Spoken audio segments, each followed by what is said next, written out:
The broadcast is now starting. All attendees are in listen-only mode.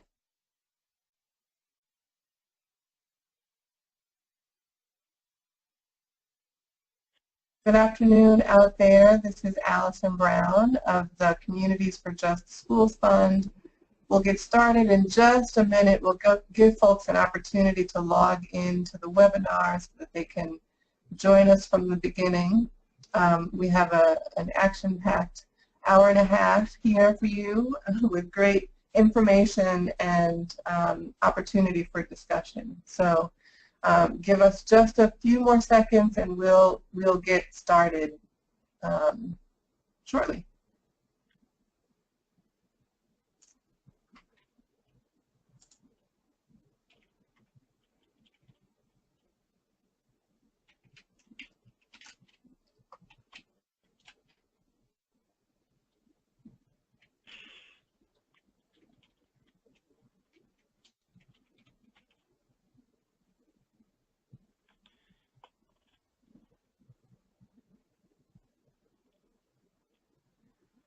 Okay, why don't we go ahead and get started. Again, this is Allison Brown, the Executive Director of the Communities for Just Schools Fund. Good afternoon and good morning to those of you on the West Coast. Thank you so much for joining and welcome to this first in a series of summer learning on communications, effective communications. Today's session is about how to build strategic communications plans. Earlier today, I went to a meeting with Catherine Lehman, who is the Assistant Secretary for the Office for Civil Rights at the Department of Education. The department today released the latest civil rights data collection for the 2013-2014 school year, and there is some striking data in that release. So, for example, Black preschool children are 3.6 times as likely to receive one or more out-of-school suspensions as white preschool children. Black children represent 19% of preschool enrollment, but 47% of preschool children receiving one or more out-of-school suspensions. In comparison, white children represent 41% of preschool enrollment, but 28% of preschool children receiving one or more out-of-school suspensions. Black girls represent 20% of female preschool enrollment, but 54% of female preschool children receiving one or more out-of-school suspensions. And it goes on and on and on. Black K-12 students are 3.8 times as likely to receive one or more out-of-school suspensions as white students, which is actually an increase in disproportionality over prior years' data. So there's a lot of really good data here that's been collected that has not been collected before, including data about the number of security guards and sworn law enforcement and school resource officers in schools. So what I want to share from that is, of course, the importance of the data, but also, you know, as the meeting was wrapping up, Assistant Secretary Lehman implored us to tell the stories behind the numbers. And that's what you all can do, and we want to help you to do that well. So with that, I will turn it over to Amy Saltzman, who is Senior Vice President at the Hatcher Group. She'll give you some nuts and bolts about building a strategic communications plan. And then Kim McGill, an organizer from the Youth Justice Coalition in Los Angeles, will share a bit about what that looks like in practice. So, Amy? Thank you, Allison. So just so all of you have a little bit sense of where I'm coming from, the Hatcher Group is a strategic communications firm that we help advocates at nonprofits and foundations, you know, get their messages out there with the ultimate goal of reforming policy. In most cases. We've done a lot of work previously over the last 4 years with Atlantic Philanthropies on school discipline, working with groups around the country to make sure that some of the disparities Allison was just talking about are erased ultimately, and to reform, you know, high suspensions and zero tolerance policies. So I'm going to spend, next slide please. So I'm going to take a little time today to talk about how to create strategic communications plans, which is really instrumental to any kind of, it's sort of a first step of any kind of communications you're doing. A lot of times communications planning, sort of happens on the fly, which is going to be much less effective, but ideally it is part of your planning for any kind of advocacy effort that you're doing from the very beginning.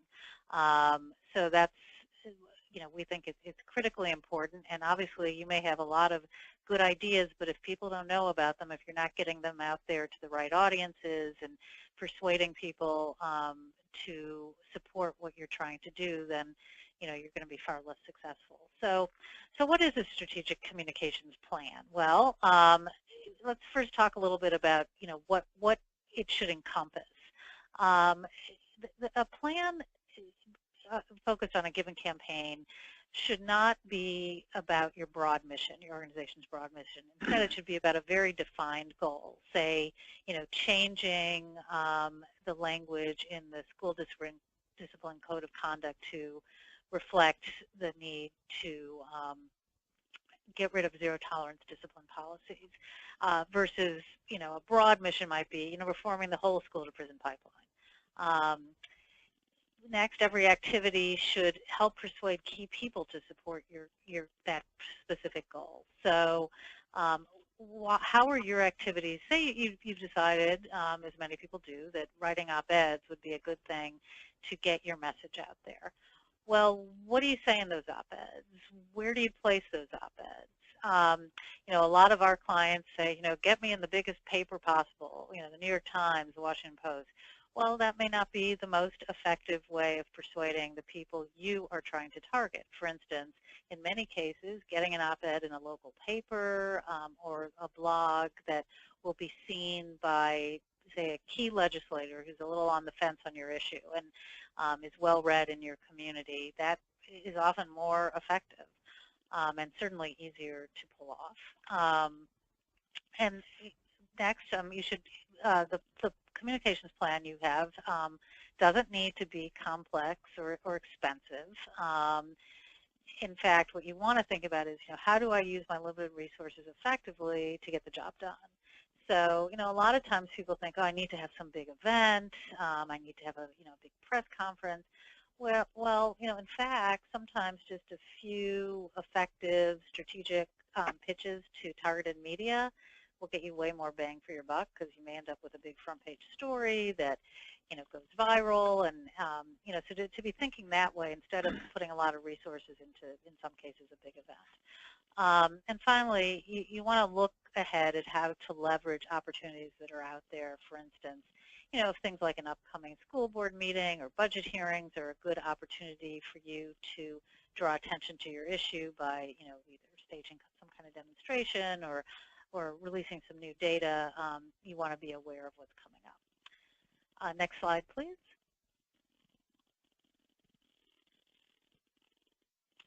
So there are 6 elements to any strategic communications plan, and we're going to go over each of these, but just to run through them quickly. There's setting your goals, figuring out who your key audiences are, distilling your messages so that you know them well and everyone who's working on the campaign knows them and feels comfortable with them, figuring out what strategies and tactics you need to support your goals, reach your audience, and get your messages out there. And strategies are different than tactics, so we'll talk about that in a minute. Figuring out who's going to be responsible for handling these communications goals and strategies, and what time frames you're going to try to stick to help you meet your goals. And finally, assessing whether what you've laid out there in your communications plan is working or whether you need to modify it. Next slide, please. So first, let's talk about setting your goals, which is obviously key. You need to know what you're trying to achieve, and you'd be surprised how many people often aren't clear about that. They want to start often with the tactics, write the op-ed, but okay, but what are you trying to get out of that op-ed? Usually setting goals that are pretty immediate, usually within that year, although they could be divided up into several goals that are phased in, is usually going to get you the most success. They should be concrete, so you know that you've achieved them, measurable in the same way. You know, what has this goal helped me get to, and they should be achievable, realistic.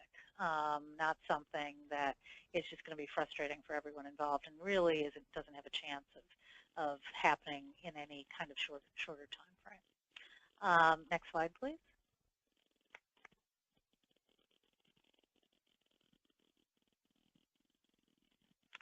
All right, so what do you want to accomplish?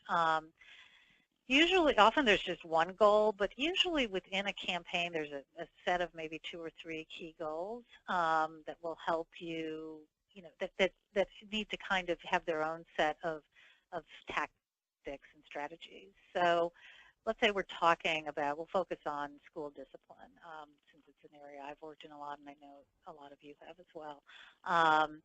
So goal 1 might be just to raise awareness of the problem of zero-tolerance school discipline. You know, I know when we started working on this, a lot of people didn't even know what we were talking about, and in a given community, I think that's probably still the case. You know, what is the school-to-prison pipeline? Goal 2 might be to adopt a new school discipline code of conduct, and goal 3, improve training and support for positive discipline approaches by, you know, hiring more counselors, having less police officers, that kind of thing. Next slide, please.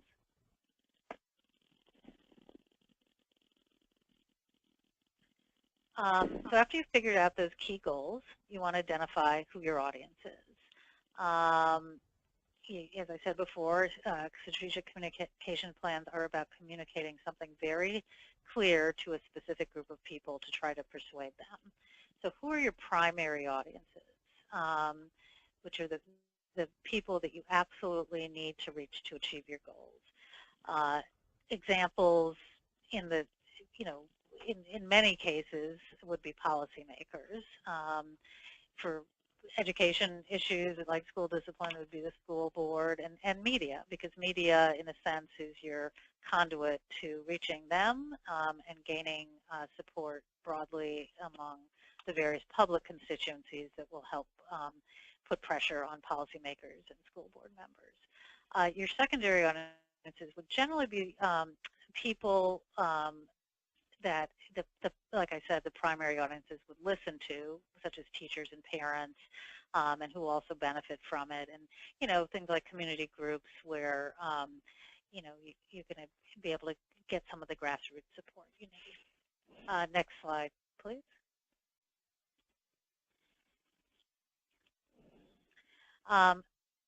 Your third task, and in many ways one of the most complex, but also most important, is to create strong messages. To do that, you need to understand exactly what you're trying to say. You and everyone else associated with your campaign needs to be very consistent.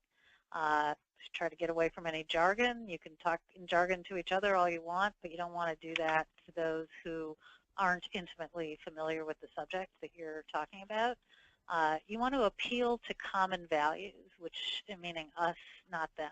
So how does what you're trying to achieve, how does reforming school discipline practices ultimately help others in your community, not just kids who are sitting in the classroom, but everyone?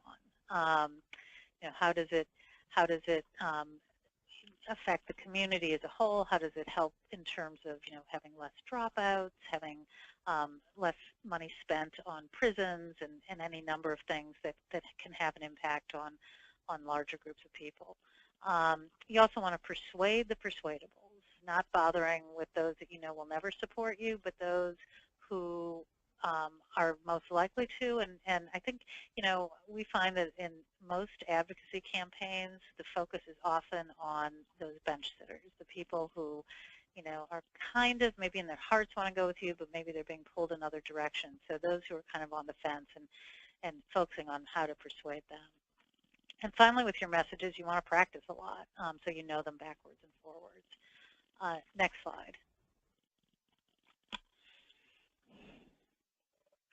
So we use a tool called a message box as a way of doing all the things I just talked about and really distilling what messages, what your messages are, and how you're going to talk about what you're trying to achieve.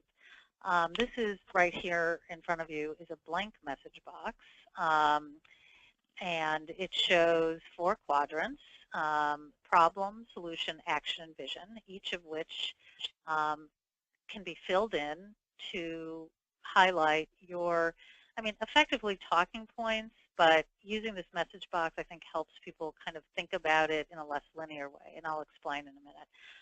Next slide, please. So just talking about those different quadrants of the message box. The problem lays out the specific challenge. What is it that, why, what about zero tolerance discipline policies is causing more kids to be suspended, drop out of school, that sort of thing. Usually has a lot of data in it, the problem section.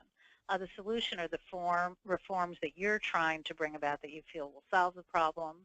The action is the steps to achieve the reform, so maybe passing a specific piece of legislation. And finally, the vision is the promise of what can be achieved if these problems are addressed. So sort of the broad, how this affects society as a whole. All right, next slide. I'm going to show you, we're going to go through an example message box.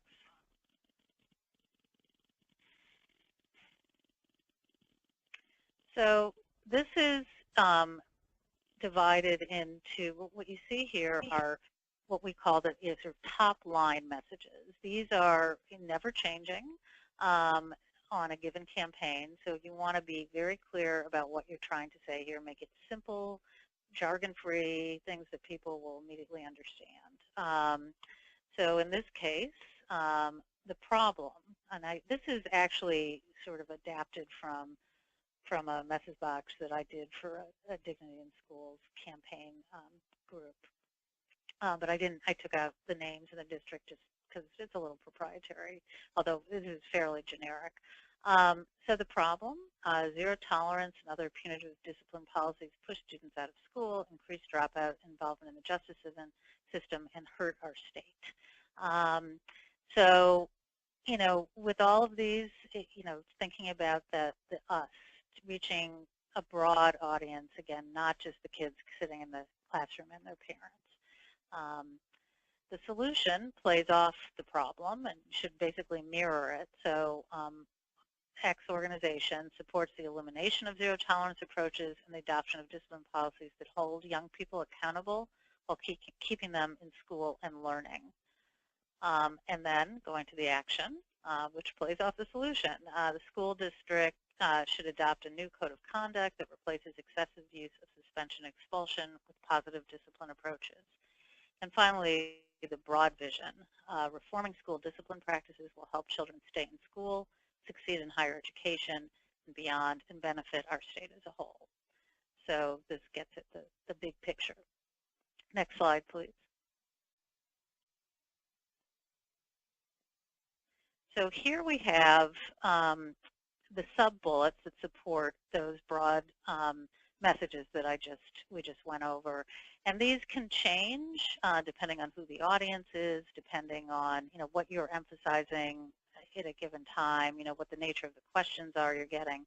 For instance, if you are asked a question, say you're being interviewed by a reporter and you're asked about, why is this something that, most people should care about if they don't have kids in school, or if their kids don't go to a school where this is a big issue. And you could start with the vision and explaining why this is an important issue for everyone to embrace. But then you should always, in the course of an interview or any, kind of speech or anything you're doing, get back to what also, really explaining the problem, getting at what your solutions, your organization is calling for, and the actions that you think are important. So you can see here, each of these sub-bullets really lays out, in the case of the problem, data on the number of students who are suspended or expelled, the number of the disparities with African American students, and the disparities also in the types of things they're suspended for. Here, you could, if there was data on law enforcement and racial disparities, specifically referrals to law enforcement, you could add that. Talking about dropout and then the cost to society of things like dropping out. The sub-bullets for the solution, calling for implementation of new policies that focus on helping kids learn to address conflict, limiting suspension and expulsion to only the most serious behavior, providing adequate training, reducing on alternative discipline approaches, reducing the role of law enforcement, and so on. And so with each of these, like I said, these sub-bullets can be changed out depending on the data you have, but you should know it all pretty clearly so that when you are talking about your issue with anyone outside your organization, you are staying on message, and anyone associated with your campaign can do the same. Because it really, it helps you very clearly distill your arguments without using jargon. Describe the problem in a way that supports really what you're proposing, and also keeps you from getting sidetracked into arguments and framing that you may not want to go there, which can be easy to do. Like if you're faced with a question that is not what you had in mind, this helps you kind of stay on track and always get back to where you really want to go with your messaging. So that's a basic approach that we suggest using. Anytime you're sitting down to start a new campaign.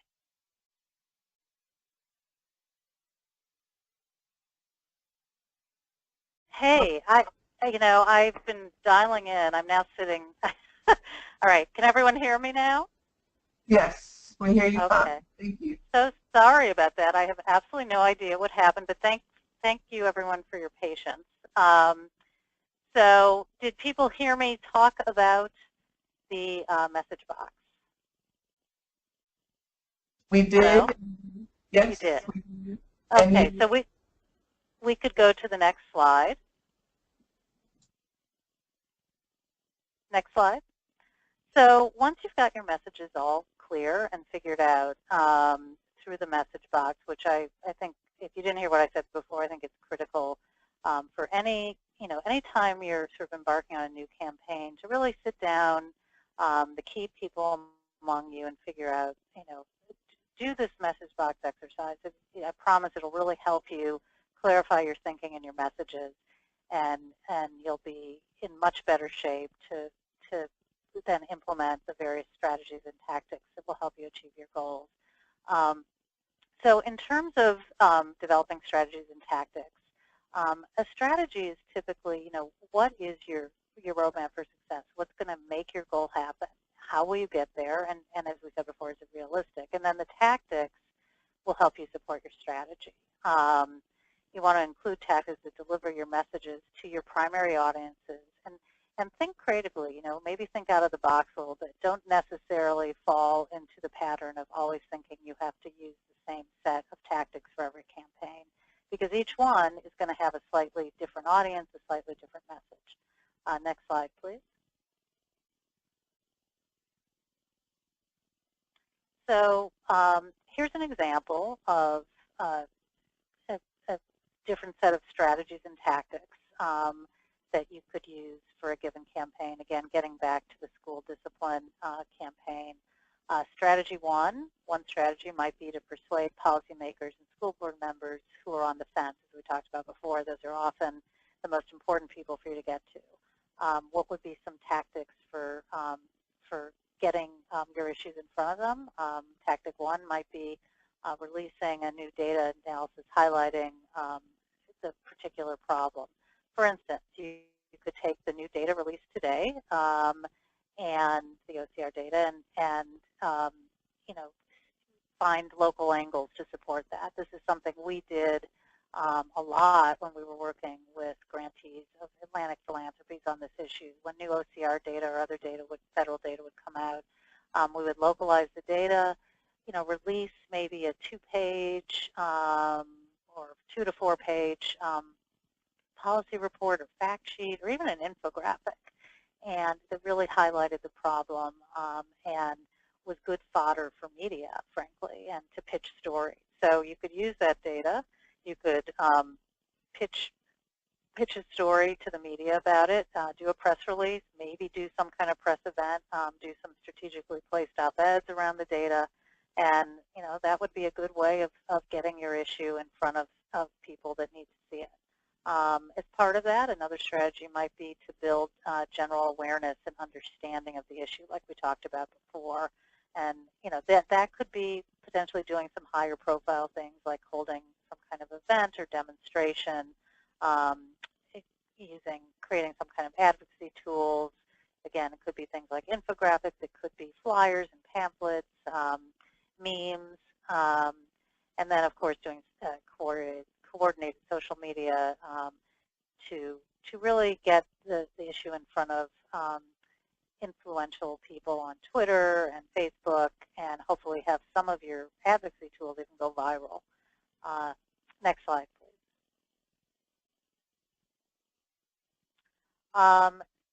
So don't forget that you want to make sure after you've come up with all these great ideas and strategies and tactics and messages that someone needs to be in charge of carrying them out. So at least one person, ideally several people. I know with limited resources and staffing, it can be very easy for communications planning to kind of fall by the wayside and sort of done on the fly. To the degree you can, I'd encourage you to avoid that, because too often that is what happens. And it is really as simple as getting someone to take charge and making sure everyone follows through. So figure out a responsible staffer who can do that, set up a reasonable timeline, and set up some kind of metrics for each activity so you can really measure what you're doing. You want to review the work plan periodically to see if the strategies are viable, and then revise it as needed. Next slide, please. Here's an example of a pretty straightforward work plan that we use for communications planning. So as you can see, strategy, very simply, maybe a particular strategy is, the one to reach legislators. You'll have an event, you'll do op-eds, you'll do a Twitter staff chat. Who's the staff that's going to handle these? What's the timeline?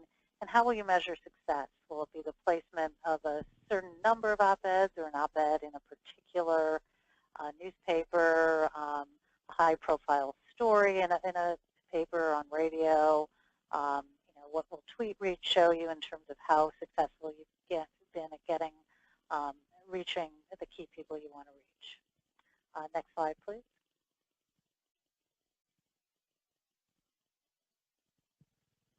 And finally, as I said, you'll want to review the plan, ideally every 6 months or when there's a major development in one of your goals that means you're going to have to reassess things.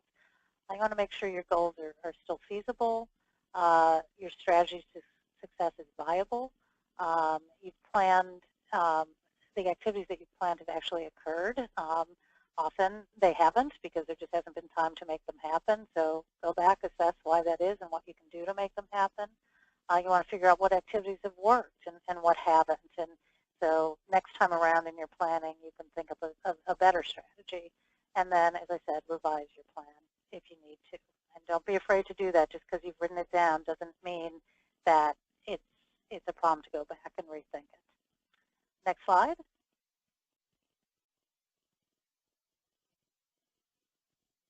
Next slide, please. So that's it for this part of my presentation. We'll have questions at the end, but I want to turn it over, I think, to Allison, who's going to introduce Kim. Thanks very much, and sorry again for the technical difficulties. Thank you. Thank you, Amy. Thanks so much, Amy, for that wonderful overview, and thanks to all of you for hanging in with us.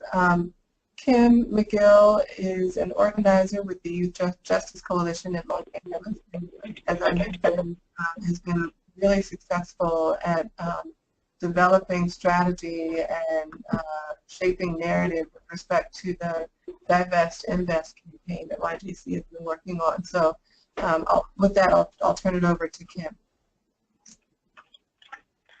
Hey everybody, can you hear me? Yes, we hear you well. Okay, great. Well, it's really an honor to be here, and I know there's a lot of folks on the phone that have as much or more experience than us, so hopefully we'll get a chance to build more on these issues as we move forward. I was asked to talk a little bit about our media strategy around one of our campaigns, which is the LA for Youth campaign, to try to redirect spending from law enforcement toward youth development that would include peace builders and intervention workers and transformative justice in our schools as well as our streets to address some of the issues that push young people out of school in the first place. And all of us at the Youth Justice Coalition have been through the system, and most of us, our push into jails, juvenile halls, state prisons started with our push out of school. So we come at the school to jail track work kind of from the back end, from people that have not only experienced school push out, but have also experienced the harsher side of policing and incarceration. You can go to the next slide. And feel free to tell me when I'm running out of time, because I know we've had difficulties on technical stuff today too. So the next slide, I try to think about ways that those of us that are grassroots that may not have the media's ear or a lot of power in terms of accessing the media, what are some things we can focus on that really capture media attention? And I thought about this both in terms of local community media that we create, but mostly mainstream media that a lot of our targets pay attention to. So the first thing I really encourage you to do that's worked for us is to expose the extremes in your conversations, to expose the extreme inequities in terms of funding. And you can go to the next slide. So for us, this has meant, we started out by saying dollar for dollar, that for every dollar that you spend to lock a young person up, to expel a young person from school, to put a young person through court, you should put an equal or greater amount of funding toward youth development. And of course, that was not, I don't know if people are seeing this slide, it's not coming in too clear. But for us, that wasn't working well, so we went to the extreme. We said, what would 1% of a law enforcement budget be? And when we looked at the numbers for our county, and we have 67 different police jurisdictions in our county, we looked at, and it wasn't too hard, it sounds crazy, but the young people here access all those police departments, ask for their budget. And when we looked at that, we found that if we just took 1% of the major law enforcement departments, that was equal to $100 million a year. Not all 67 departments, just a few departments in our county. And this infographic shows you some of the extremes of that, including that the city of Los Angeles alone spends 70% of their unrestricted budget on public safety. That if you look at this, the city budget as if it was a pizza, LAPD's share you can see is huge, over 50% of the budget just for the police department, and 800,000 young people get to share less than 0.5% of 1%. You can go to the next slide if you want. We also compared how animals were treated in our county to how young people were treated, because we thought that was a very compelling argument. And on the next slide, you'll start to see where we have a Department of Animal Control or Animal Protection in our county, but no Department of Youth Development. And LA spends $615 per resident on police departments, but only $37 per youth, not per resident, on youth development. And you could go to the next slide, has the one about animal control.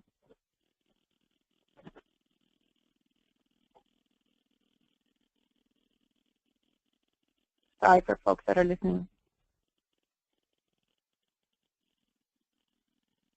You can move to the next slide.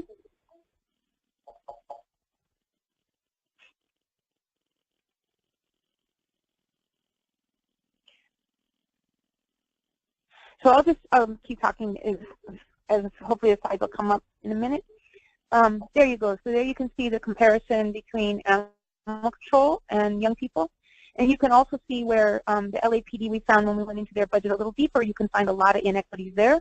And we found where the LAPD officers that had canine officers that had a dog got as much money to care for their dog as LA County and the state of California spends on some students. The 1%, and when we crunched the numbers on that because we thought that was the most extreme, gave us $100 million a year for young people and would pay for 500 peace builders in our schools and streets, That's full-time living wage salaries. 50 youth centers open for 3 p.m. to midnight, and 25,000 youth jobs. And so we assume that there's similar inconsistencies or extremes that you can point out in your local budget. And you could go to the next slide.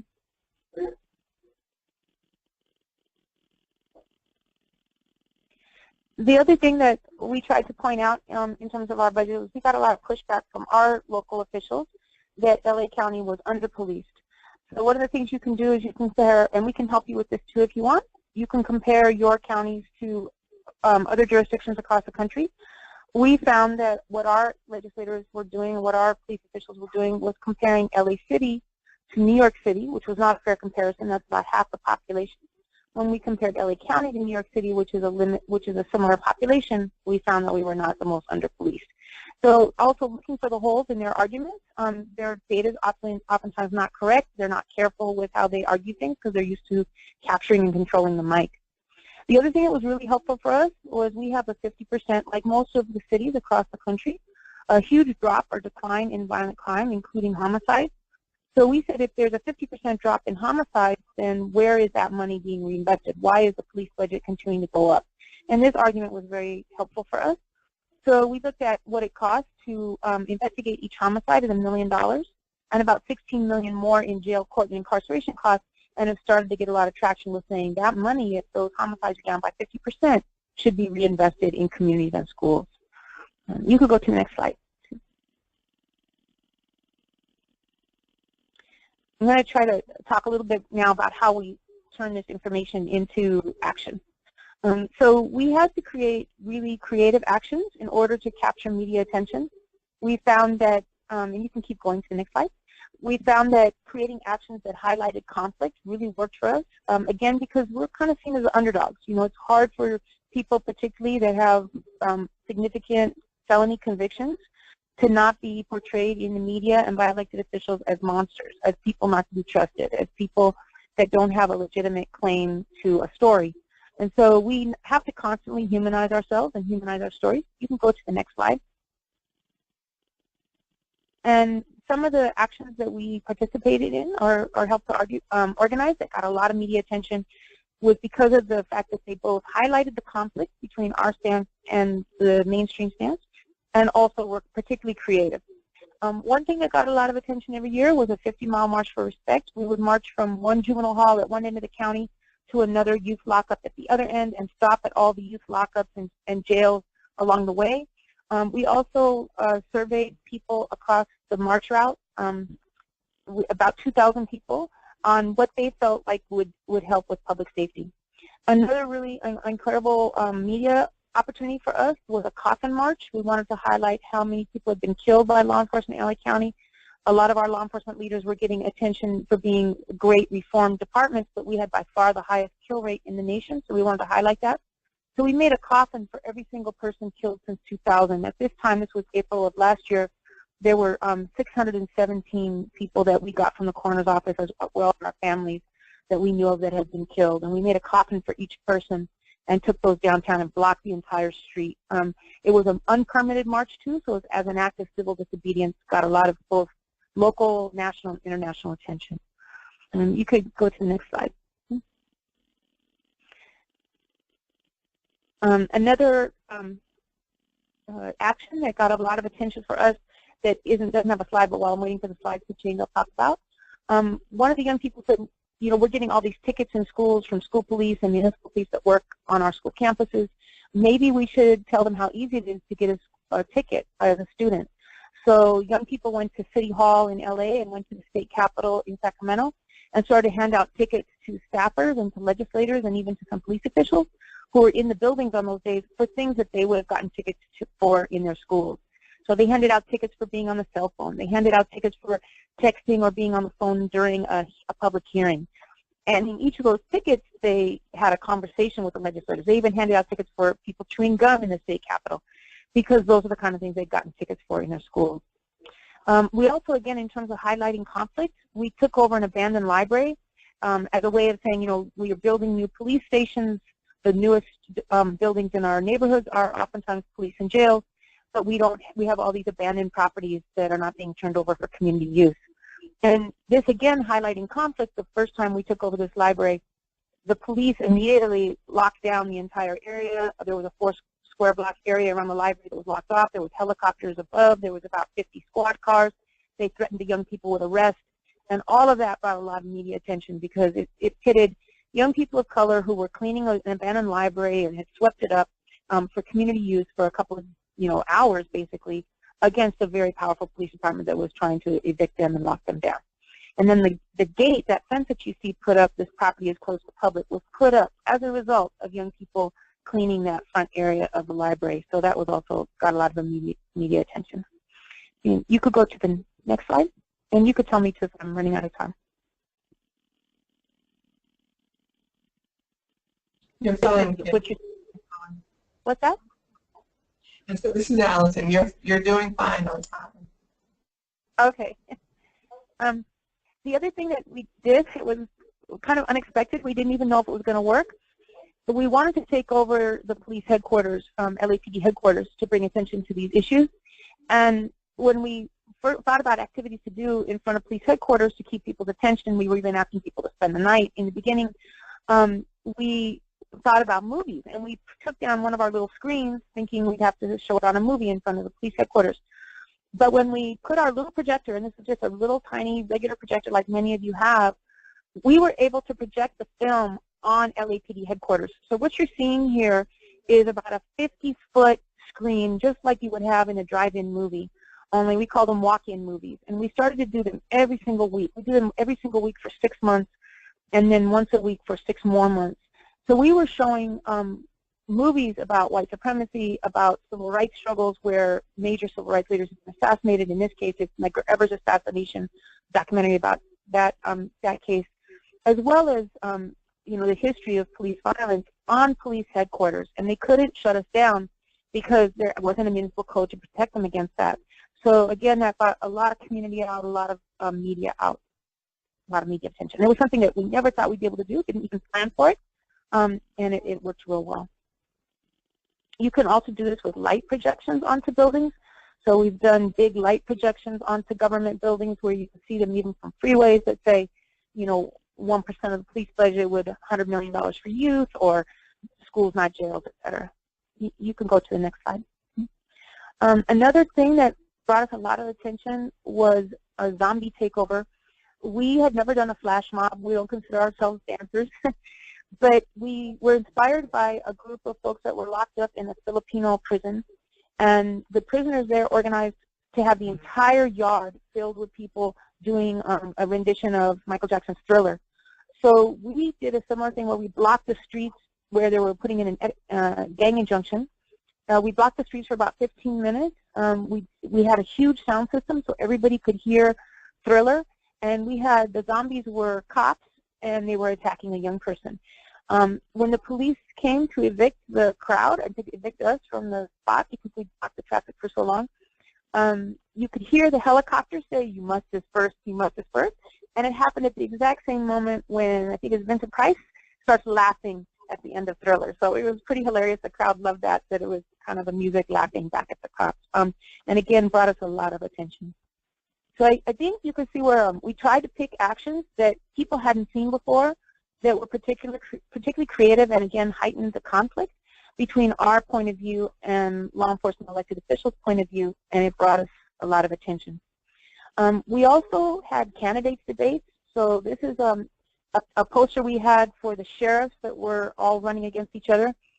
And, again, we just tried to make our graphics be really unusual to capture attention. We took an old boxing poster in this case, and we just put all the candidates on these old school boxing boxers. And this, again, brought out a lot of media, a lot of community members, and we had 3 different debates for the sheriffs. And you could go to the next one. The other thing is that we're super grassroots, so we've done all this with like very little resources, and anybody who wants support on, or even could help us on how to do actions with limited resources, that would be great. We can give you a lot of help on like how we've done that. And we encourage you to steal anything, like, or I guess not really stealing, but use any of our flyers, posters, graphics. We can get that out to you. And you could just put your own logos or your changeable language on it or anything. This next thing, we had a bill that was going to require that the state look at racial profiling of law enforcement, and it's actually the slide right before that.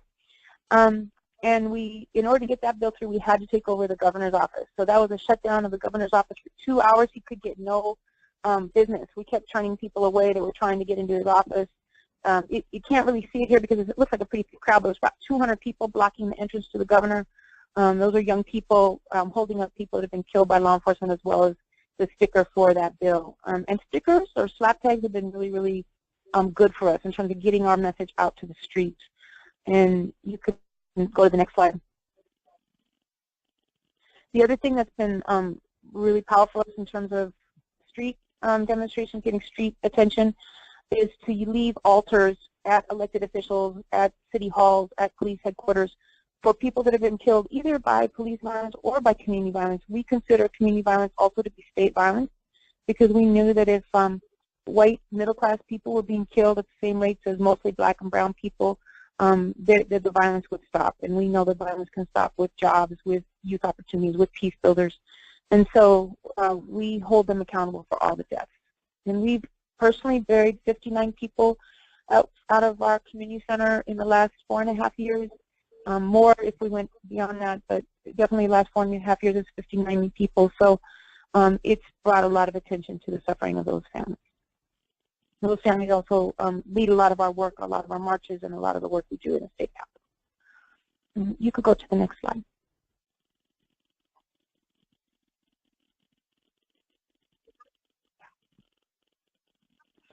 I think, again, like young people with limited resources, getting your message out to huge amounts of people, using the freeways, using the public transportation routes has been really great for us. The thing on the right is a slap tag, so we use a lot of stickers. That's for us what we call them slap tags because you just slap them up everywhere. And those stickers have appeared as well as numerous other stickers throughout the city. One of the ones that was most powerful, we made stop sign stickers where you use a regular stop sign where it says stop, but then we have a sticker that we made that was really big, bold letters with the exact same color of the stop sign behind it, so white writing, red behind it. It matched the stop sign exactly, so it just blended in, and it looked like the stop sign said stop deportation, stop incarceration, stop school push out, and we put those out all throughout the county. Those got a lot of attention. And then you can see a banner drop, so using the banners, the overpasses, freeway overpasses has been really successful for us, young people making banners and then getting their messages out that way. It's also brought a lot of media attention. Media picks up on those images too. You could go to the next slide. And you could keep going. So these next slides, we're going to go really, really quick. The other thing that was really helpful for us was just to show how many prisons had been built in California at the same time that universities were. So we tracked it from 1980 on.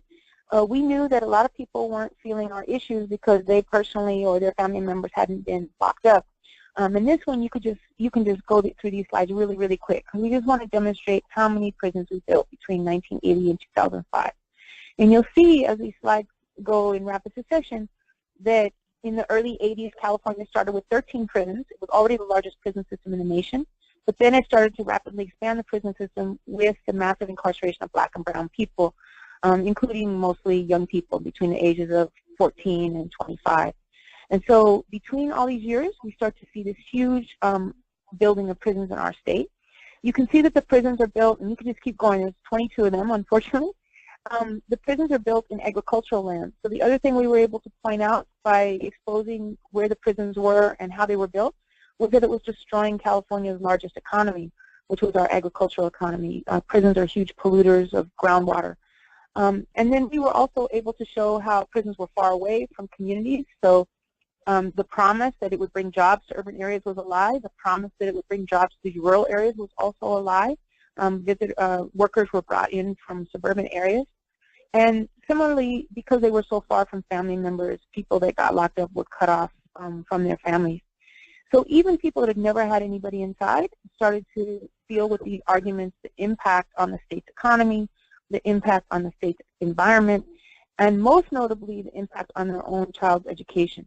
So we were able to point out that if you have a child, a son or daughter, trying to go to college or in college now, you can also see where California used to be #1 in prison spending, in school spending. We had such an amazing school system that people would come from all over the world to study our K through 12 as well as our university system.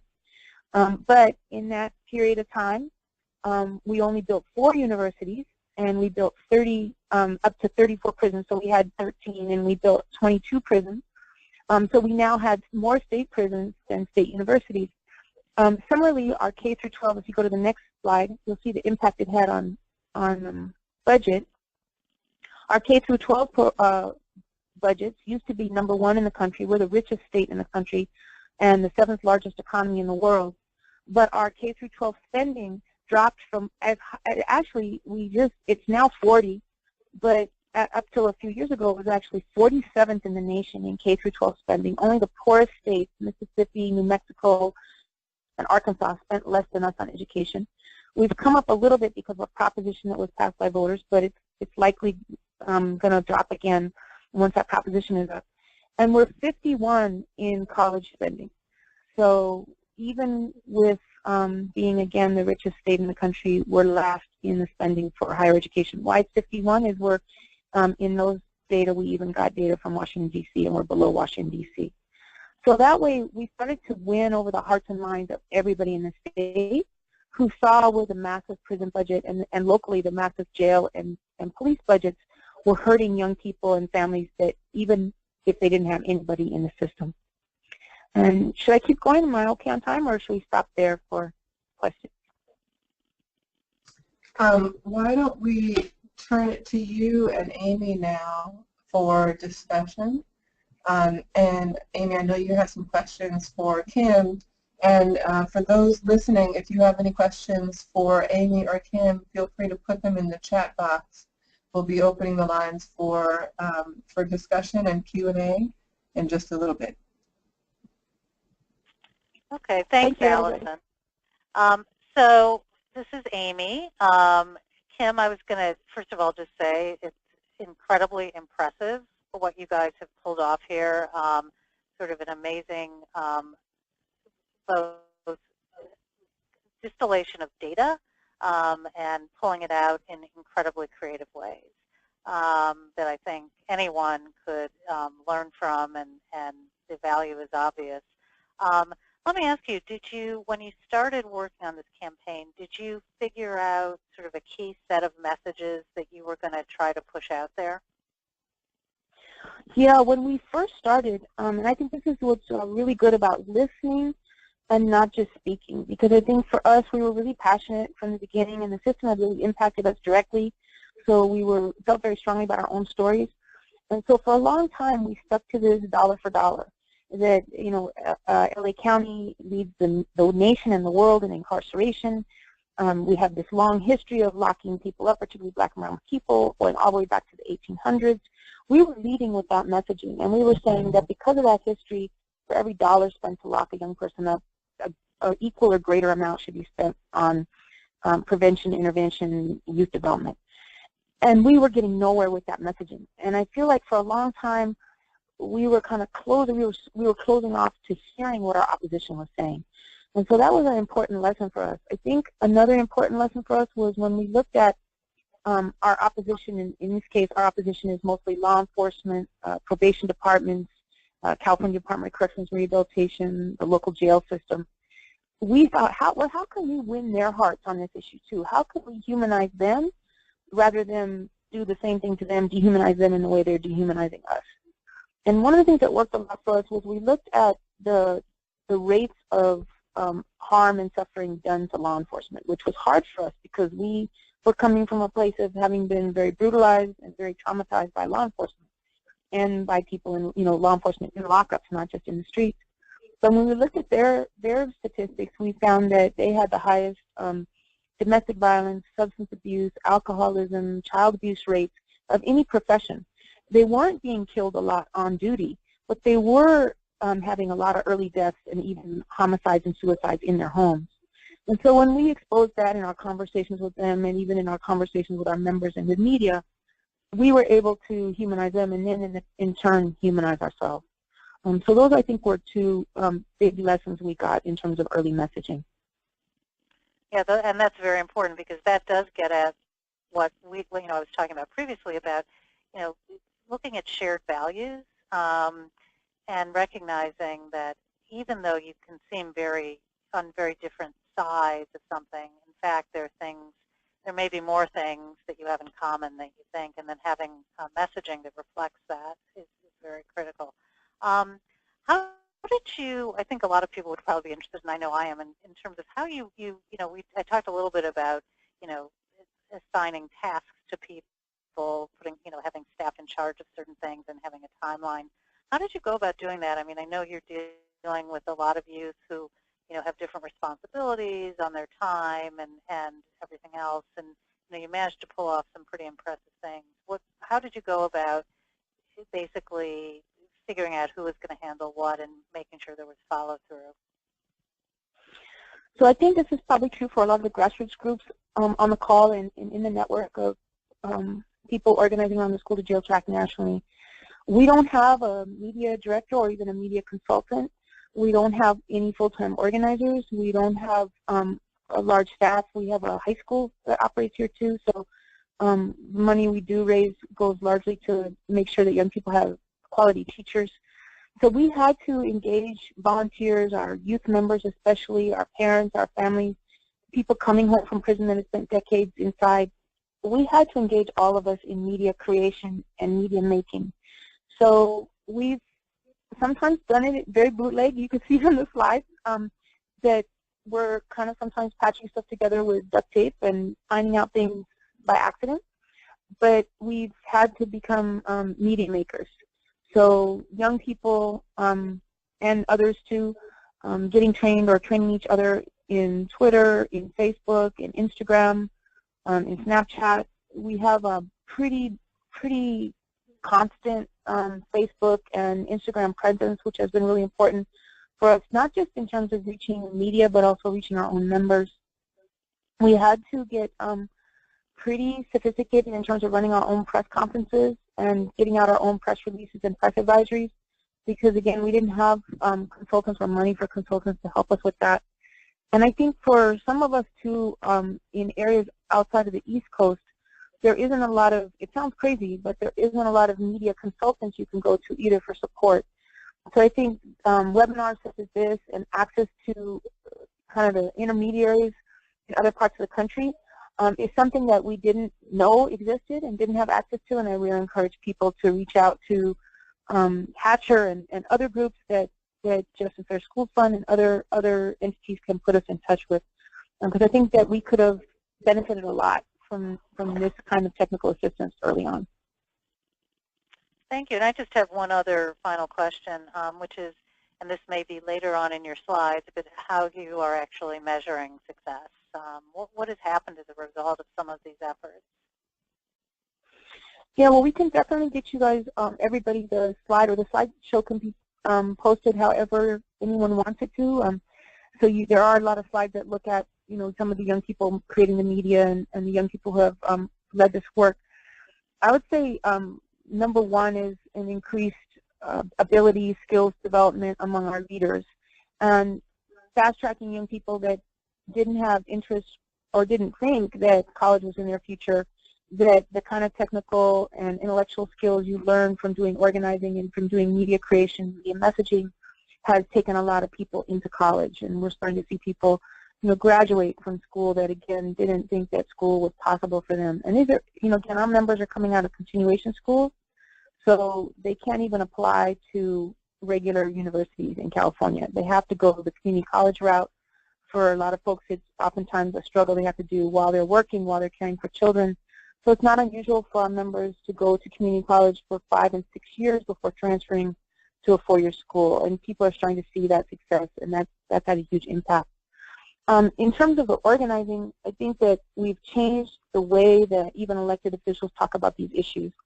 When we first started talking about LA County leads the world in incarceration, LA County leads the nation in deportation, people didn't believe us. We had to constantly not only say those sound bites, but share the actual data and show that it was law enforcement data we were using, FBI data, Department of Homeland Security data that we were citing. And so now elected officials, not just in LA County but throughout the state, use that same messaging that we use. They're not all there with us in terms of the policies that they're recommending, but that's also starting to turn around. So we've been able to pass state laws changing the sentencing for young people, work with other groups here in LA County to address the school-to-jail track, massive ticketing of young people. We just won an amnesty of 250,000 tickets of youth in LA County. Won fare evasion, decriminalization of fare evasion, which is the #1 cause of ticketing in LA County was the sheriffs giving tickets to young people who they suspected of jumping the trains or the bus without a fare, usually on their way to school. And we won an end to that practice, and are about, we're trying to get a state law passed that would end that practice at the state level. So those are some of the victories around gang profiling. We've won legislation at the state level and had some really successful fight backs against gang injunctions here in LA County, and that had never happened before in California. So I do think that the messaging, if you don't give up and you keep arguing back effectively against your opponents, who are oftentimes not even sharing adequate data or real data. Sometimes I think there's even intentional lies that people have put out and will continue to put out. I think that when young people come back with the truth, and parents and people coming home from prison similarly come back with the truth and with really thorough data, you can really win. And that's what we've really armed ourselves with.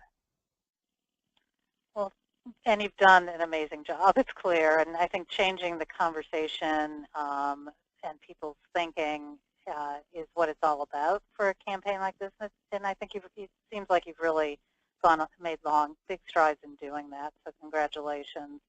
I'm happy to answer any questions anyone has, and I'm sure Kim is too, so if you have any questions, feel free to ask. Thank you, Amy and Kim.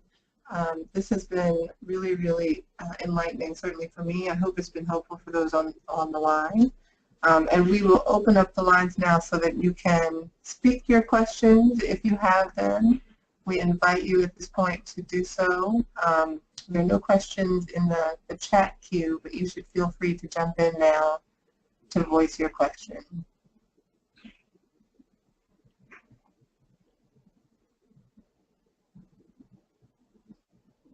Any questions at all?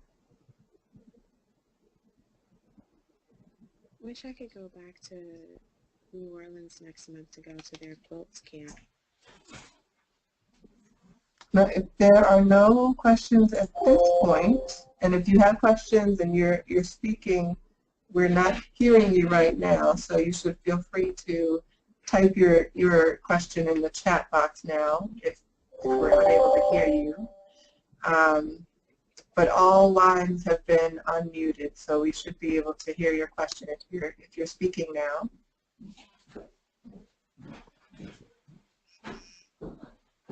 If there are no questions, then I want to give a huge thanks to Amy Saltzman of the Hatcher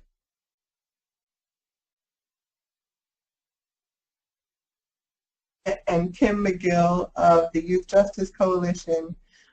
Thank you both so much for your participation today and the incredible insights that you shared here. Remember that this is the first of 3 that we are doing, 3 in the summer learning series on effective communications that we're doing this summer. The next one will be July 13th, same time, so 12:30 to 2 p.m. Eastern.